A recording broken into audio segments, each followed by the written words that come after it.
일부에서 저희 장마당 관련해서 예. 지금 굉장히 장마당이 어려워지고 외환 그 환율이 뛰고 쌀 가격이 올라갔다고 하셨잖아요. 그럼 김정일 시대의 장마당과 지금 김정은 시대의 장마당은 가장 큰 차이점은 뭔가요? 김정일 시대의 장마당은 그러니까 북한 당국이 자신들이 북한 경제를 활성화시킬 수 없다라는 점을 인정을 했고, 그리고 반면에 그 주민들의 어떤 여러 가지 자생적인 상업 활동이 북한 전체의 어떤 상황을 안정시키는 데 도움이 되는 부분을 인정을 했다라는 거예요. 그러니까 그게 저는 그걸 융통성이라고 부르는데, 물론 북한 그 당시 김정일 시대 때도 뭐 말도 안 되는 독재였고 김정일에 대해서 미워하고 싶은 생각은 단 요만큼도 없습니다. 당연히 김정일 독재자고 천하의 쓰레기 같은 사람이죠. 하지만 쓰레기와 쓰레기를 비교했을 때 김정일은 조금 더 나은 쓰레기였다라는 겁니다. 네, 왜냐하면 그걸 인정을 했다라는 거죠. 그리고 물론 여러 가지 북한 김정일 시대 때에도 시장에 대한 통제는 있었습니다. 시장이 더 커지고 시장이 어떤 뭐 북한의 어떤 그 어떻게 보면은 그 시장 경제 시스템이 북한이 가장 두려워하고 있는 시스템 아닙니까? 그 두려워하는 시스템을 용인해줬다라는 것은 북한 당국도 그만큼의 리스크를 지고 가는 거거든요. 그렇죠. 왜냐하면 사람들이 더 이상 북한 당국의 어떤 여러 가지 시스템에 의존하지 않고 북한의 시장에 의존해서 살아가게 되면은 그만큼 북한 주민에게 미치는 북한 정부의 영향력은 줄어들 것 아닙니까? 그렇죠. 그러면 주민에 대한 통제력을 잃는 것이기 때문에 북한 독재 정권 입장에서는 굉장히 큰 리스크입니다. 네. 그럼에도 시장을 용인했던 것은 시장이라는 존재가 북한 사회를 안정화시키고 북한 주민들의 삶을 안정화시키기 때문에 북한 주민들의 반발이라든가 불만이 어떻게 보면 그 임계점에 도달하지 않는다라는 그런 장점도 있거든요. 그러니까 불만이라는 것은 결국은 어느 정도 먹고 살 수 있으면 불만이 임계점에 도달하는 현상은 잘 없습니다. 즉 북한은 그런 어떤 북한 주민의 어떤 편의와 또 통제 그 사이에서 밸런스를 잘 찾아가면서 나름의 그 적정한 선을 유지를 했거든요. 네. 하지만 김정은 시대 때에는 가장 문제가 김정은은 지나치게 비현실적입니다. 비현실적이다. 네, 그 비현실적이고 비합리적이고 너무나 모르는 게 많아요. 근데 김정은의 가장 문제는 모르는 게 많은데 아는 척 한다는 겁니다. 그러니까 본인이 모든 걸 다 할 수 있다라고 믿는 그 그릇된 자신감이라고 표현을 할 텐데 그 그릇된 자신감 때문에 지금 시장을 망치고 있는 겁니다. 그러니까 김정은은 본인의 아버지가 왜 그렇게 했을 수밖에 없는지에 대해서 이해를 못하고 있습니다. 그러니까 김정일이 왜 주민들에 대한 통제력을 스스로 약화시켰고 또 여러 가지 북한의 어떤 그 독재 체제 유지에 걸림돌이 되는 그 시장을 왜 용인했는지에 대해서 김정은은 이해를 못합니다.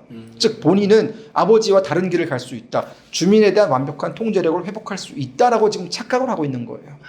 근데 그 착각이 현실이 되려면 시장이 주민에게 제공해주는 혜택만큼 북한 당국이 주민에게 똑같은 혜택 혹은 그 이상의 것들을 제공을 해줘야 주민의 불만이 생기지 않죠. 하지만 북한 당국은 결정적으로 그럴 능력이 없습니다. 일단 그럴 돈이 없고요. 그리고 북한 관리들의 어떤 질적인 능력이 굉장히 떨어집니다. 그들은 시장에 대해서 잘 몰라요. 그러다 보니까 주민에 대해서 어떻게 그 주민의 편의를 어떻게 봐주고 주민의 여러 가지 어떤 생활을 어떻게 윤택하게 만들어줄 수 있는지에 대한 어떤 기본적인 플랜 같은 것도 없거든요. 근데 그런 어떤 기본적인 것이 갖춰지지 않은 상태에서 먼저 시장을 셧다운 해버리게 되면은 사람들의 불만은 커질 수밖에 없죠. 시장을 막으면 그러면 그 대안을 제공을 해줘야 되는데 대안은 존재하지 않습니다. 그럼 뭐 어떻게 살라는 거예요? 그러다 보니까 지금 북한 주민들의 불만이 김정은 정권을 향해서 그 질문을 제기하고 있는 것이고요. 대안이 뭐냐? 그러면 김정은은 그 대안을 제시해주지 못하면서 그 비난의 화살을 간부들한테 돌리는 겁니다. 그러니까 지금 이게 엘리트들을 숙청하는 문제가 하루 이틀 문제가 아니지 않습니까? 그렇죠. 김정은 시대 들어서 가장 먼저 엘리트를 숙청하기 시작한 게 장성택부터 숙청하기 시작했는데 우리가 뭐만 하면 북한에서 숙청됐다는 뉴스가 정말 많이 나왔어요. 지금까지 한 수백 명, 수천 명에 이를 겁니다. 즉 김정은은 본인의 능력이 없다라는 것은 인정을 하지 못하면서 그 간부들, 그 아랫단계 간부들이 능력이 없기 때문에 그들을 숙청하는 것을 가지고 모든 문제를 해결하려고 하고 있거든요. 그건 문제입니다. 그렇게 되면은 가장 또 나타나게 되는 위험한 상황은 엘리트가 김정은을 배반할 수 있다는 거죠. 그렇죠. 야, 우리가 뭔 잘못이냐? 그렇죠. 뭐 내가 할 수 있는 거 하면 그렇죠. 뭐라 그래야지. 나한테 아무런 권한도 없는데 왜 나한테 뭐라고 하냐? 라고 하면서 결국은 엘리트의 어떤 이탈이 가속화될 수밖에 없는 것이고 그 결과가 지금 우리가 아까 일부에서 말씀드린 엘리트의 이탈이 지금 2.5배 늘었다고 했죠. 김정일 시대 때에 비해서. 그렇죠. 그게 지금 결과로 나타나고 있는 겁니다. 그럼 구명님 또 평양 쪽에 그 정말 김정은 정권에 빌붙어서 호의호식하는 예. 그 김우영님의 그 지난번 인터뷰에 따르면 소고기, 양고기, 돼지고기가 매일같이 나오는 그런 고위급 관료들도 있잖아요. 예. 평양에 200만 명이 산다고 말씀해 주셨는데 예. 이 사람들은 김정은 정권에 충성을 하면 잘 먹고 잘 사는 거니까 예. 이걸 유지하고 싶어 하잖아요. 예. 근데 이런 사람들도 이제는 좀 흔들흔들 하는 건가요? 뭐 좀 이따 뒤에 질문에서도 답변을 드리겠지만 네. 굉장히 좋은 질문을 하셨는데 여기에는 어마어마한 핵심이 하나 숨겨져 있습니다.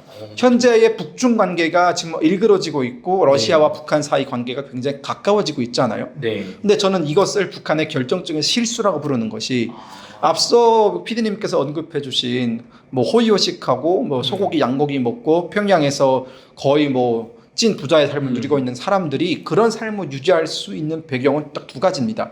첫 번째는 김정은에게 충성하기 때문이다. 이건 뭐 우리가 다 아는 사실이에요. 그렇죠. 하지만 두 번째는 중국과 북한 사이의 그 순망치안의 관계, 즉 북한은 중국이 없으면 안 됩니다. 네. 지금까지 북한이 그 유엔 제재로부터 살아남고 또 그 다양한 어떤 제재를 받으면서도 여러 가지 면에서의 어떤 그 나름의 생존 전략을 구사할 수 있었던 배경에는 중국이 그러한 것들을 제공해 주었기 때문에 가능했거든요.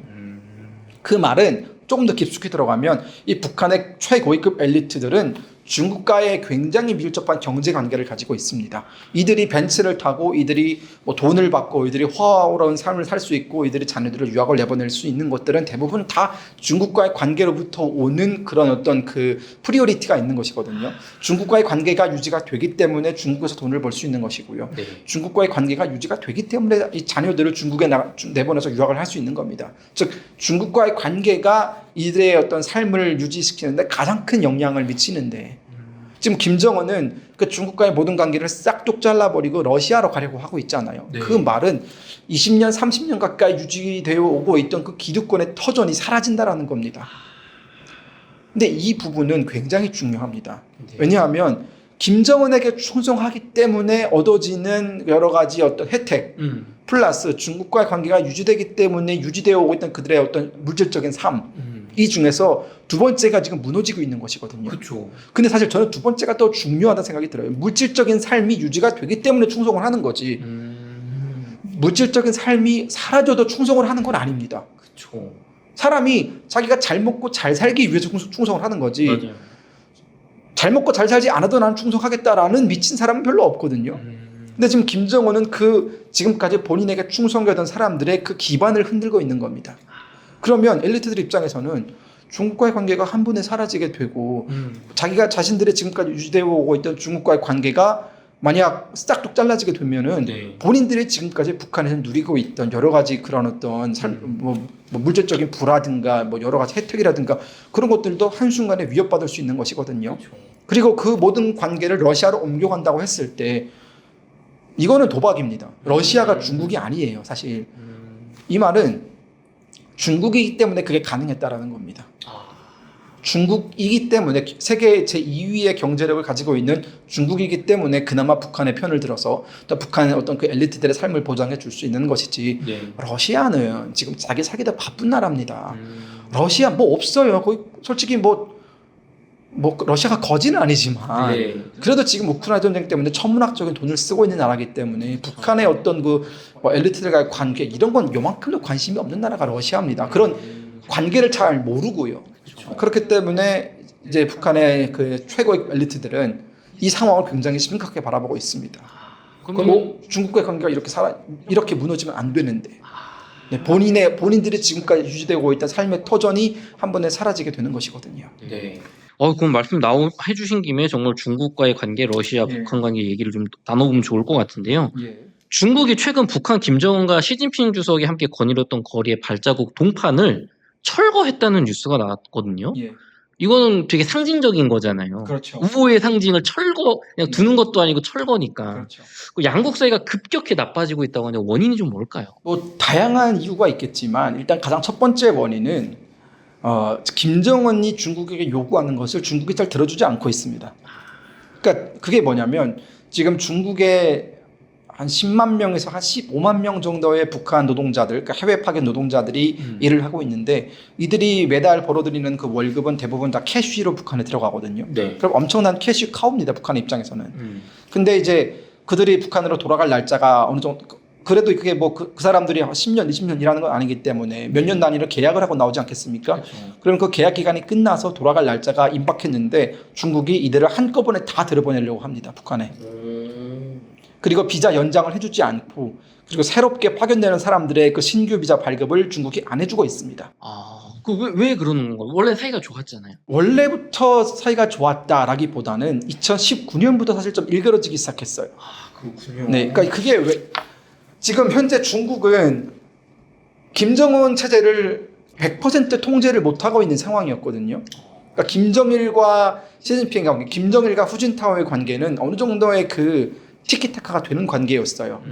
네, 근데 김정은은 사사건건 어떻게 보면은 중국과의 관계에 있어서 자신들 마음대로 뭐 하고 있고 그리고 그 전에 우리가 2017년, 2018년 이때 보면 김정은이 뭐 또 중국과의 뭐 또 허락이나 이런 걸 받지 않고 갑자기 트럼프 대통령을 만나고 문재인 대통령을 만나고 이러면서 독자 외교를 막 펼쳤거든요. 그러면 사실상 뭐 싱가포르 회담도 하고 하노이 회담도 할 때 중국은 늘 팔짱 끼고 지켜보는 입장이었어요. 그러니까 중국은 사실 그게 기분이 나쁜 거예요. 그러니까 북한에 대한 어떤 전통적인 통제력을 가지고 있는 나라는 중국인데 이 북한이 중국의 어떤 사전 허가라든가 뭐 여러 가지 사전 통지 없이 미국과의 관계 개선을 통해서 독자 생존하는 모습을 보이고 있고 또 중국과의 어떤 그 종속적인 관계를 벗어나려고 하는 모습을 보이면서 중국은 북한을 한번 그 고삐를 죄일 필요가 있겠다라는 생각이 들어서 이제 통제를 좀 올리기 시작했는데 김정은은 그게 마음에 안 드는 겁니다. 즉 종속적인 관계에서 벗어나고 싶어서 김정은은 사실상 여러 가지 행동을 하는 것이고 중국이 북한에게 요구한 이런 아까 제가 말씀드린 뭐 노동자들의 일괄 귀국이라든가 이런 것들은 그런 김정은의 독단 행동에 대한 벌 같은 것이거든요. 그러면서 사실상 사이가 벌어지기 시작했고요. 이게 어떻게 보면 김정은이 머리를 숙이고 잘못했다라고 들어가면 되는 부분인데 또 김정은은 또 한 자존심하지 않습니까? 그렇죠. 그러다 보니까 이게 자존심 싸움으로 번지게 되면서 돌아올 수 없는 강을 건너고 있는 겁니다. 그러면은 말씀해주신 것처럼 평양의 그 김정은을 보위하는 엘리트들은 중국과의 관계가 좋아야 무역이라든가 어떤 그런 관계 속에서 본인들이 이 물질적 혜택을 누린다고 하셨잖아요. 그럼 이렇게 중국이 외화를 북한이 벌어가는 걸 고삐를 죄면 그들에게도 들어가는 게 줄어들고 있는 건가요, 지금? 4년 가까이 줄어들고 있었죠. 그러니까 코로나 때 지금 북중국경이 완전히 봉쇄가 되면서 북한과 중국 사이의 모든 밀무역을 포함한 모든 공식적인 무역이 다 막혔거든요. 근데 그러면서 이 4년 동안 사실상 북한의 최고위급 엘리트들은 지금까지 벌어놓은 돈을 까먹기만 했지 새롭게 벌어들이는 수입이 없었어요. 엘리트 계층의 힘도 많이 약화됐다라는 소식이 들려오고 있습니다. 그러면서 이제 조금씩 그 코로나가 해제가 되고 많은 엘리트가 다시 중국과의 관계가 회복되기를 바라고 있었거든요. 근데 그 와중에 갑자기 북한은 러시아로 그 관계의 추를 옮겨가면서 러시아와 북한 사이의 관계가 갑자기 좋아지기 시작했잖아요. 이런 상황은 평양에 있는 엘리트들이 바라는 상황은 아닙니다. 왜냐하면 그들은 러시아와의 어떤 그 뭐 네트워크가 없어요. 그리고 그들이 수십 년 동안 중국에 구축해놓은 네트워크는 정말 소중한 거거든요. 근데 그런 것들이 모두 무용지물이 돼버리고 아예 새롭게 네트워크를 구축해야 되는 상황이기 때문에 지금 김정은을 제외한 모든 북한의 엘리트들은 지금 갈팡질팡하고 있는 상황입니다. 가장 핵심은 돈이 안 벌린다라는 거예요. 네, 돈을 벌 수가 없다. 러시아와 북한과의 어떤 무기 거래를 통해서 북한 당국은 돈을 벌겠죠. 하지만 그 북한 당국이 버는 돈이 북한 엘리트들에게 차려지지는 않습니다. 엘리트들한테도 가는 건 아니군요. 북한 엘리트들은 중국과의 어떤 밀무역을 통해서 돈을 벌어들이는 게 훨씬 더 많았습니다. 근데 그게 모두 차단이 되다 보니까 이들은 자금줄이 막힌 거예요. 네.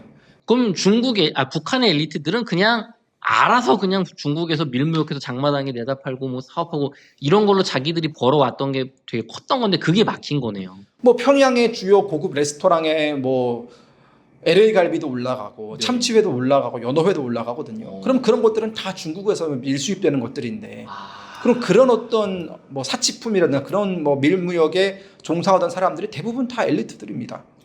그러니까 중국과의 어떤 그 밀무역을 통해서 이들이 벌어들이는 돈이 엄청나게 많거든요.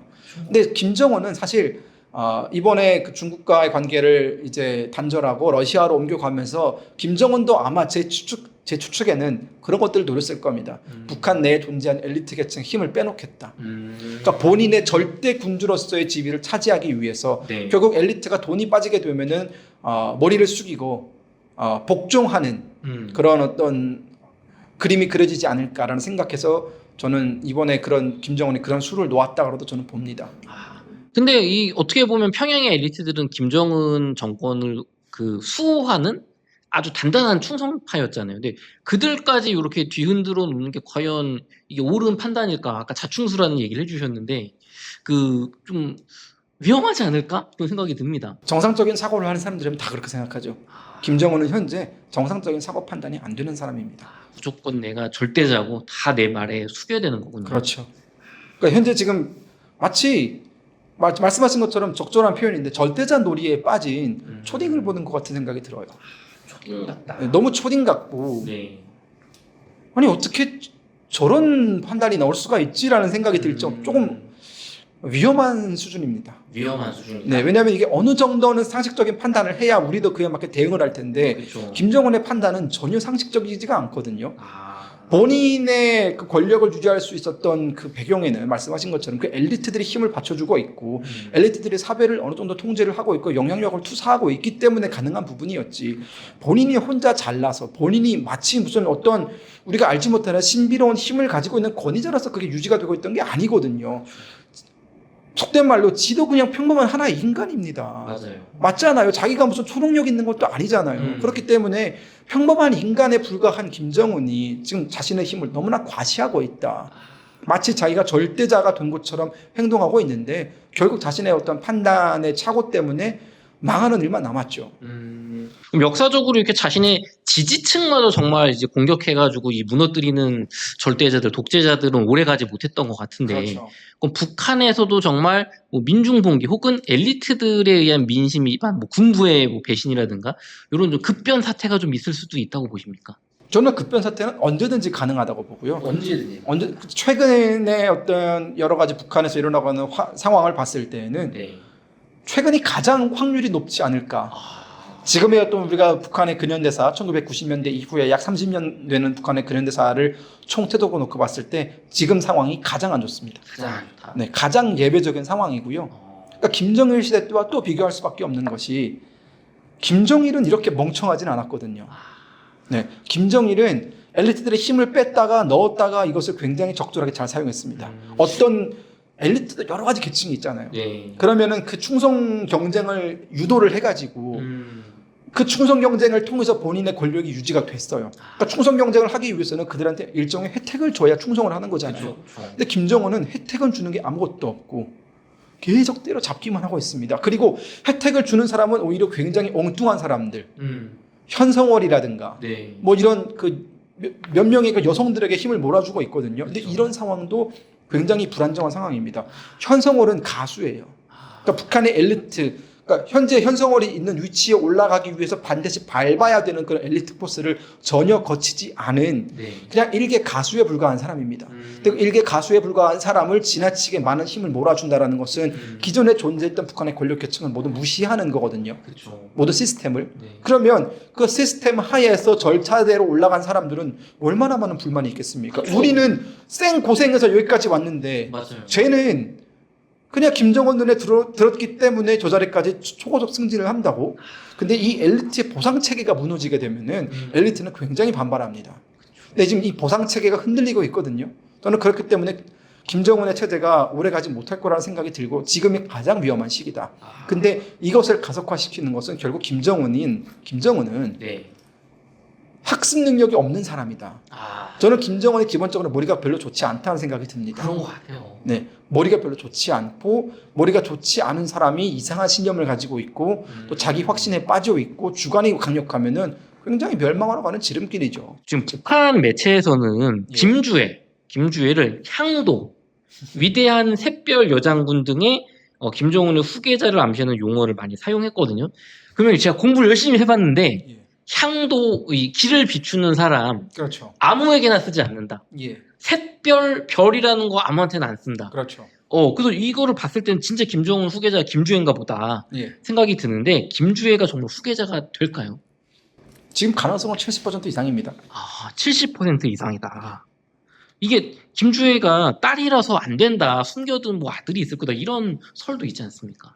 그렇게 믿는 사람들인 거죠. 그러니까 지금 현 상황을 받아들이지 못하는 사람들은 저도 초반에는 받아들이기가 어려웠어요.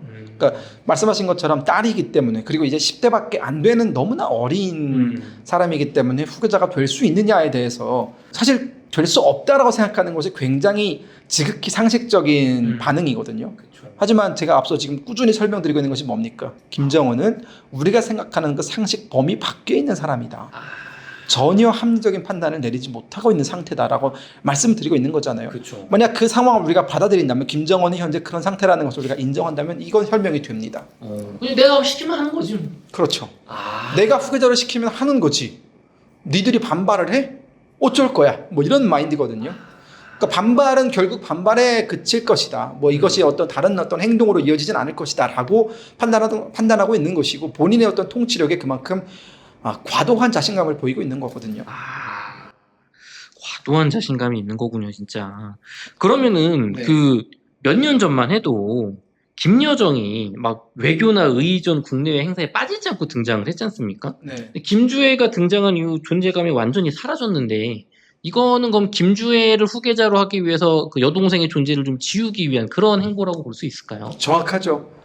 그러니까 김주애가 등장하기 이전에 김여정을 보면은, 김여정이 북한의 제2인자다라는 것이 부각됐던 게 언제냐면 2016년인가요? 그때 이제 아마 2015년일 겁니다. 네. 목함지뢰 도발 사건이 일어났을 때였는데, 그때 네. 그 목함지뢰 도발 사건을 수습하기 위해서 북한에서 황병서, 김여정, 그리고 김양건 이런 북한 최고위급 관리들이 내려와가지고 우리가 회담을 한 적이 있거든요. 네. 근데 그때 네. 김영남 이분이 이제 김여정이랑 같이 내려온 적이 있었는데, 네.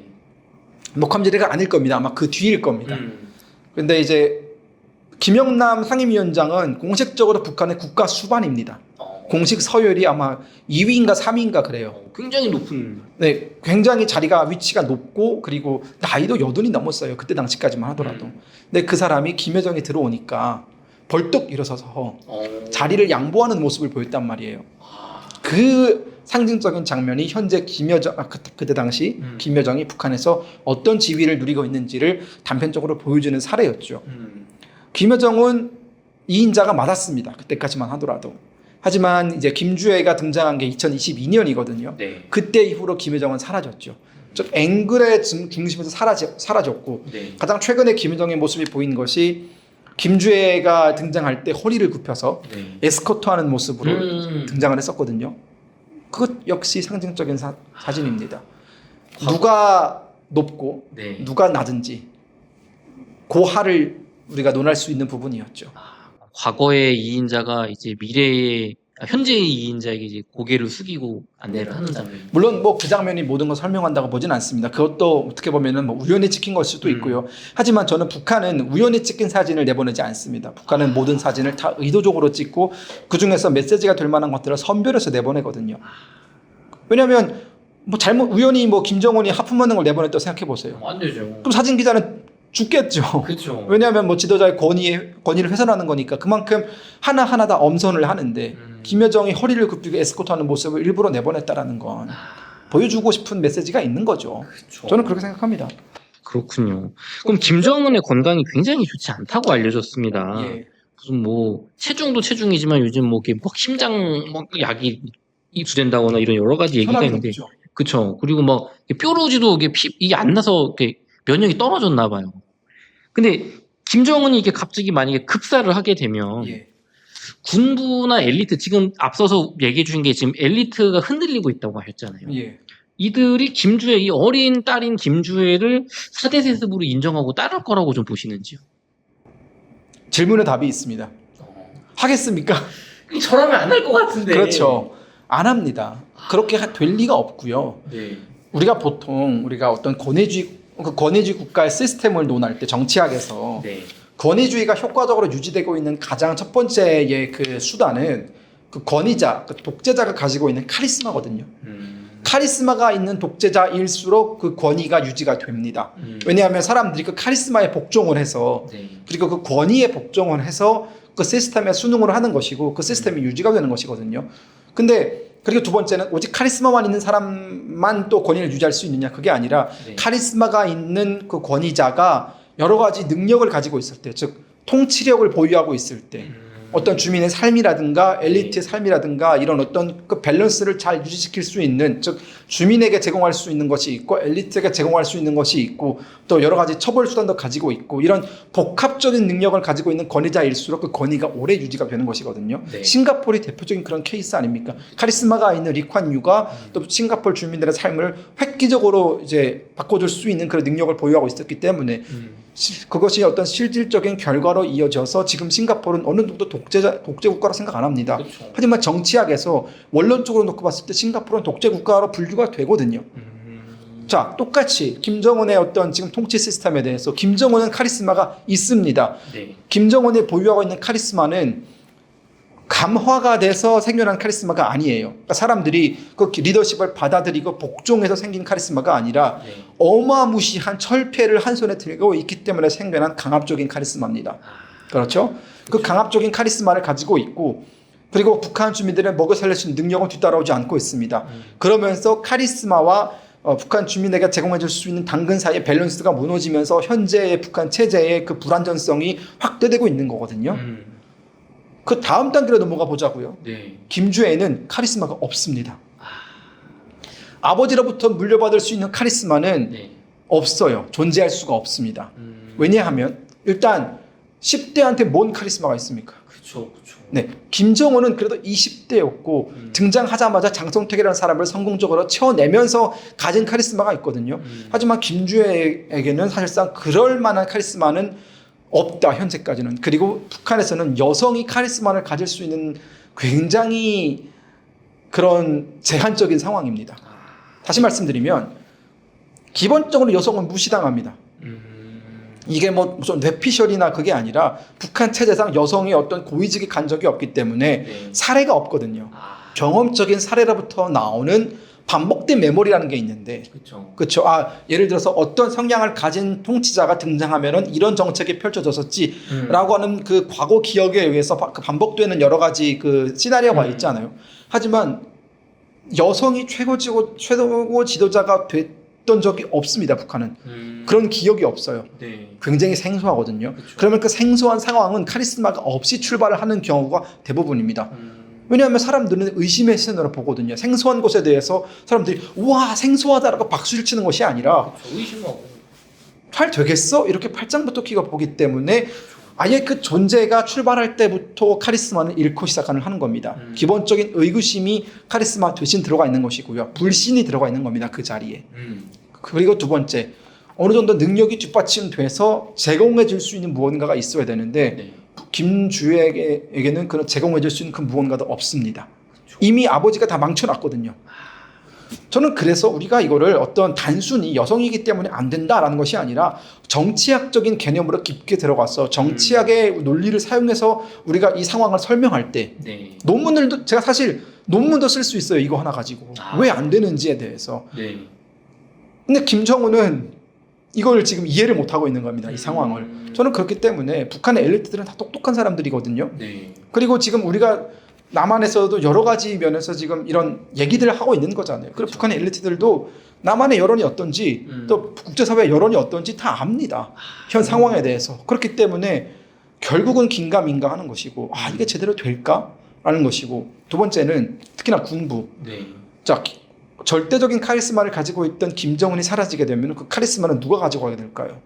결국은 무력을 가지고 있는 사람들에게로 이동할 수밖에 없습니다. 그러면 군 장성들이 카리스마를 가질 수밖에 없어요. 네. 왜냐하면 공권력을 가지고 있잖아요. 그렇죠. 권력이라는 것은 결국 힘에서 나옵니다. 김주애에게 무슨 힘이 있습니까? 그렇기 때문에 군부가 반발할 가능성, 자신들보다 카리스마가 낮은 사람에게 복종하지 않을 가능성이 매우 높죠. 매우 높다. 네. 그리고 두 번째, 북한의 엘리트들. 네. 김주애가 가지고 있는 여러 가지 그 능력의 그 제한, 즉 본인들한테 제공해 줄 수 있는 무언가가 없다. 충성할 이유가 없습니다. 그렇죠. 뭘 제공이 돼야 충성을 하죠. 그러면 본인들의 생각했을 때 본인들이 생존할 수 있는 더 유리한 방식으로 북한 체제를 변화시킬 가능성이 굉장히 높다라는 거죠. 그러니까 엘리트 계층과 우리가 김정은을 조금 분리해서 볼 필요가 있는 게, 엘리트 계층은 개개인의 어떤 여러 가지 면을 놓고 봤을 때 이것도 정치학적으로 설명을 할 수 있는 건데 결국 본인들의 생존에 가장 유리한 방법을 택하는 것이지 네. 맹목적으로 어떤 독재 체제에 순응하는 게 아니거든요. 엘리트들이 정말 많이 탈북을 하는 이유가 뭡니까? 탈북을 해서 넘어와서 대한민국 국민들이 사는 것이 생존에 훨씬 도움이 되기 때문에 그런 선택을 내는 겁니다.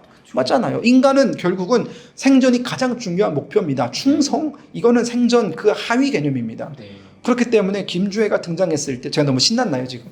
아닙니다. 김주애가 등장했을 때 그들의 주판을 챙겨보겠죠. 생존할 수 있는가 그 밑에서. 생존할 수 없다라는 판단이 들면 뒤집어 볼 가능성 너무 높습니다.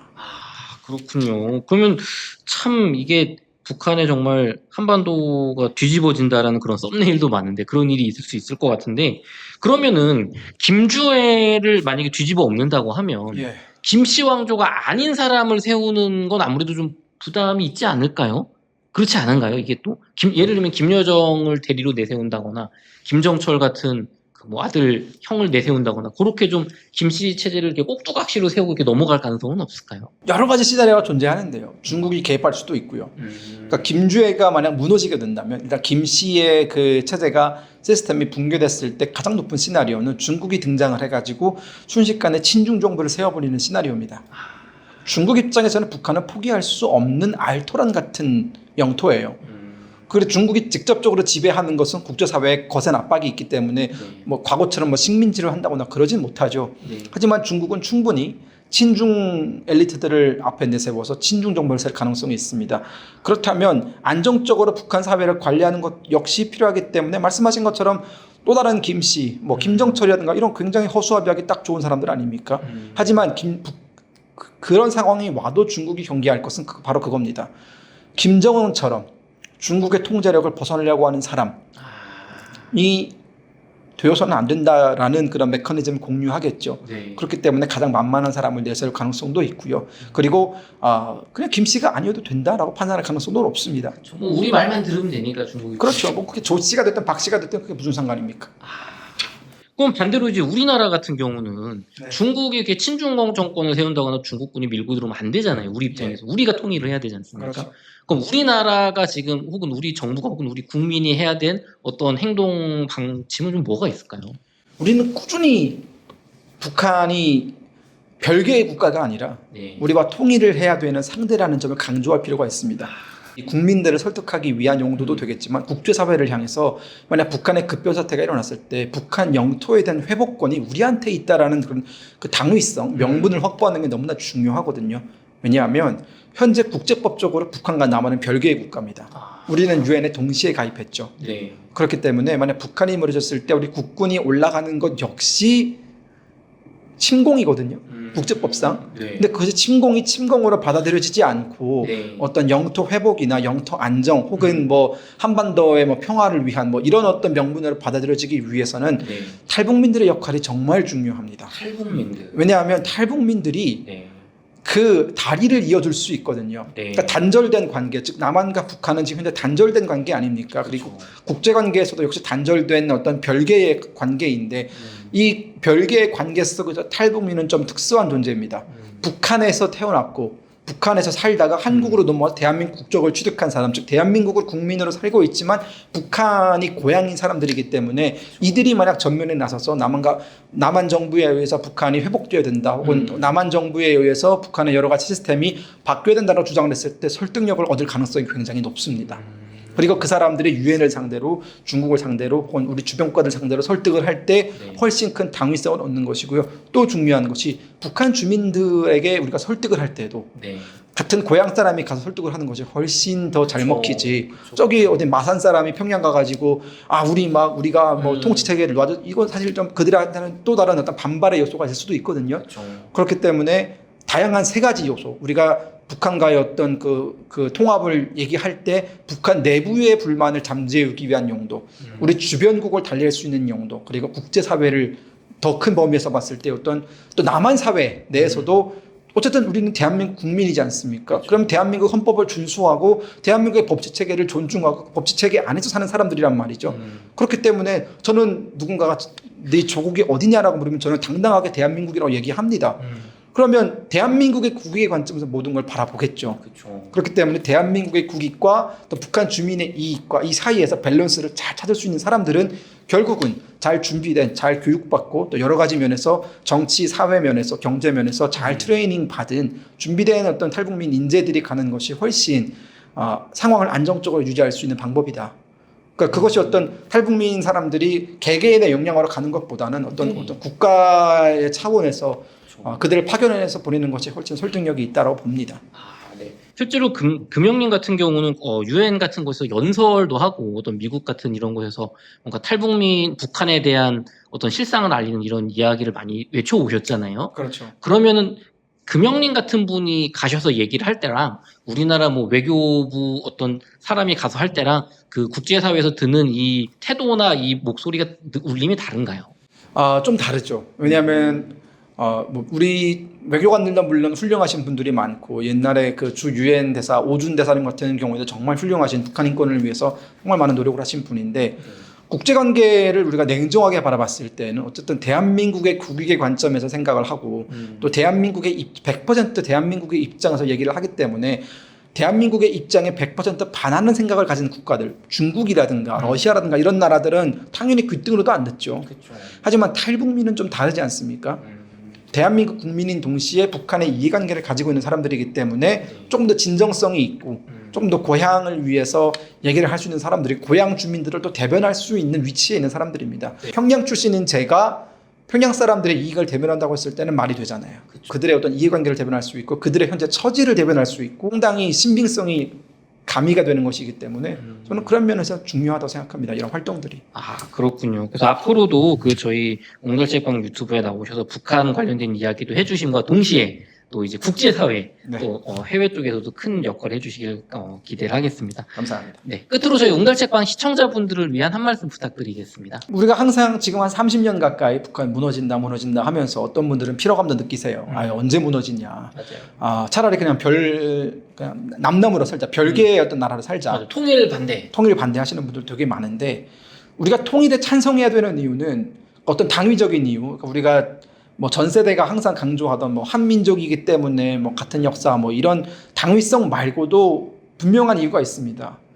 결국 중국의 한반도 진출을 막기 위해서는 통일이 필수적입니다. 여러분 생각해 보세요.